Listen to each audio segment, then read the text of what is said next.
Hi guys, welcome back to my YouTube channel. My name's Tara Vaughn. Welcome. I'm glad you're here. Today I want to talk to you guys about the ethics of America's obsession with true crime. This is honestly something that's been sitting with me for a while, as I am an avid watcher of YouTube. It's not difficult to come across the many different YouTube true crime channels.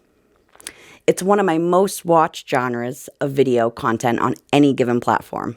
I've become obsessed with certain true crime cases and often will watch many various videos regarding the same case over and over again, as I'm sure a lot of you can understand. Seeing new content creators pop up all over YouTube and gain massive audiences for their retelling of an already well-known crime case has me pondering the ethics of this all. Take, for instance, Dr. Phil and even Dr. Oz. Once known for their medical expertise, now have decided to cash in on the true crime genre by covering cases on their weekly television shows. But why? Why, you might ask? Well, that's a simple question. Money. True crime has turned into $1 million industry with docuseries, documentaries, many television shows, podcasts, and YouTuber channels. It's safe to say true crime content brings in the viewers, and those viewers are actually predominantly young white women. But along with those viewers it brings in the ad revenue, in the money. In fact, 75% of true crime watchers are women. I wonder why this is, though. Some psychologists actually believe it's because us women are able to tap more into our empathy when relating to victims in true crime cases. Some believe it's out of fear for our own safety, thus learning ways to avoid such circumstances from ever happening to ourselves in our own personal life. Whatever the case may be, though, women are the target demographic for true crime content in general. Take a look at the most popular podcasts or the most watched documentaries on Netflix, and you might notice a pattern. A lot are about murder. Over the past few years, true crime, that once niche genre of storytelling that spins real-life crimes into entertainment, has become a national obsession. When you watch the nightly news, you're watching true crime. What makes the genre special is that it turns those facts into a narrative and a really strong story, which makes sense, right? The interest is that most of these stories represent what all great stories have. And what all great stories have is a hero, there's a villain, and there's usually a mystery.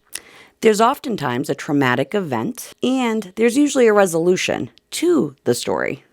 Whether it's a resolution we like or not, still, there's usually an ending to it. When there's not a resolution, though, as in the series Unsolved Mysteries, fans have other reasons for tuning in. Everybody loves a whodunit. By watching these true crime shows, even if you're not necessarily there for the shock value and the excitement, there's the appeal of maybe I can solve the case before the authorities can. And we've been seeing this a lot lately. I've noticed personally. This is where social media is starting to play a bigger role in true crime cases, as we are more connected to the world as a whole than we've ever been before at any time in our lives. A person goes missing and we are able to share that information like lightning speed, reaching hundreds of thousands, even millions of people in such a short time span. It's really, truly incredible when you think about it. No doubt this has become a blessing in many ways, but there is also a downfall to this. People getting involved in a case and overstepping boundaries, people becoming obsessed with victims involved, and thus conspiracy theories are born. And that is just only a small part of the downfall. But why? I think the human species has a natural curiosity about death. In many societies, death is taboo, as politics are, money,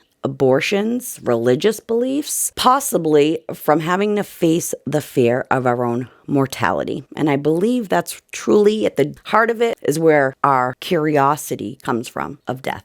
When I look at recent true crime cases that have exploded across the globe, like the Gabby Petito case, for instance, it seems armchair social media detectives seeped out of the woodworks. Everyone wanting to solve that crime themselves. Everyone having an opinion about the case, and even so much as people hounding family members of those involved. Take, for instance, Brian Laundrie's sister. If you know the Gabby Petito case, I'm sure you know who Brian Laundrie is, but people were outside his sister's house, his parents' house, basically hounding, threatening, picketing with signs, screaming, probably throwing things. I mean, where do we cross that line? It's a shaky line, and we are definitely, I think, way above the line, over the line. We've seemed to cross all boundary lines when it comes to true crime. That's a fact. In itself, turning murder into entertainment is ethically difficult, but these issues only exacerbated when filmmakers do not comply with any ethical codes. On YouTube, in particular, the lack of regulations and rules surrounding this type of content, as well as the sheer amount of money that can be made via advertisements on such heavily viewed videos, means it will undoubtedly continue to thrive. There's nothing inherently wrong with true crime content media.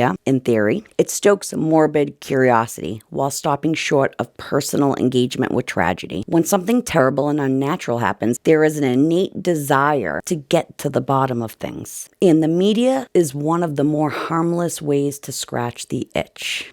But thanks to the true crime boom, mysterious disappearances and murder cases that once filled the late night hours of cable have inundated social media platforms instead, where it's become more common for tragedy to be handled with insensitivity and often flagrant disrespect. The breakneck speed of social media increases the likelihood of causing offense to victims' memories and long-lasting pain to the bereaved. We're very quick to dismiss the victims' families and those involved, their failings, when their families or loved ones' case is being covered. And I see that a lot. But what happens when YouTube content creators cross the boundary line into thinking that they are the lead investigators in a case? I've witnessed a few true crime content creators insert themselves in a case by traveling across the globe and securing interviews with people involved in certain cases that they're covering, literally questioning those while recording them on video and then uploading it to their YouTube channels, putting a crap ton of ads in it and profiting off of it. There is so much wrong with this, and we as a society should not be supporting creators who do such things. First off, those interviews should be led by actual trained professionals, those leading the actual investigation in a case. There's a very real reason that not all the information is given to the public at a certain time, as it could jeopardize solving a case altogether. That's like common sense 101, right? Anytime a YouTube creator interviews a person involved in a case, whether a suspect or a person of interest, that means one less interview the police are obtaining. And who's to say that the person is going to be open to repeating a similar process with the officials that are in charge? Like, once you're interviewed by somebody,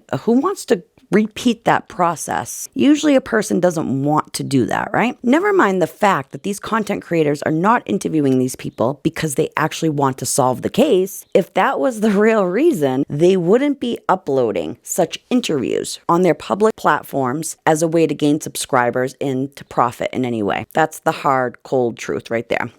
Believe it or not, these detectives investigators attend college and learn the process of conducting an interview, a professional interview. There is a method in order to gain the information needed. It's one thing to be fascinated with criminal psychology. It's another to be trained in it, though. Even for those retired in such careers or lines of work, doesn't give them the right to interject themselves into cases where they just don't belong. Come out of retirement and go back to work as a detective if that's what you truly want to be doing. Not profiting off a YouTube channel by exploiting these people. Because that's what it comes down to, exploitation at the end of the day. I've witnessed creators get their hands on court documents, airing out the most personal, difficult details of a victim's life, summing it up like some gossip to be told to their girlfriends over coffee or drinks, or even worse, while putting their makeup on. Okay, guys, I'm going to take a break off. I had a script that I wrote here. Taking a break. Nothing irks me more than YouTubers, content creators who do true crime, who put their makeup on and do different makeup looks while discussing a true crime case. It is so ethically wrong. Something about the nonchalantness of putting on your makeup while discussing someone's worst nightmare come alive, like their worst possible day, the loss of their loved one, tragedy, gruesomeness, murder,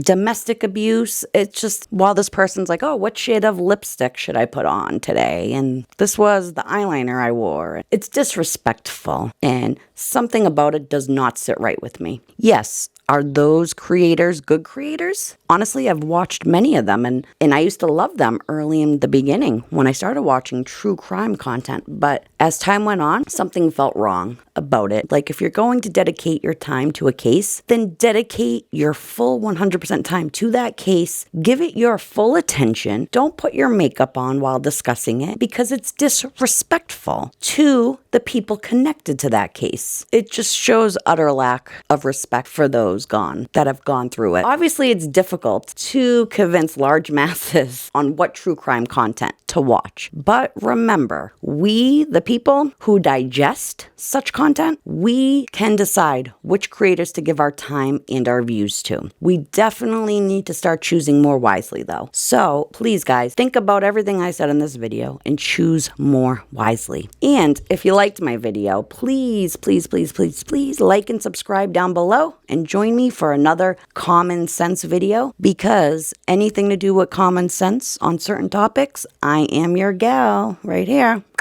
All right, guys, I hope you had a great time, and I will see you soon. Take care.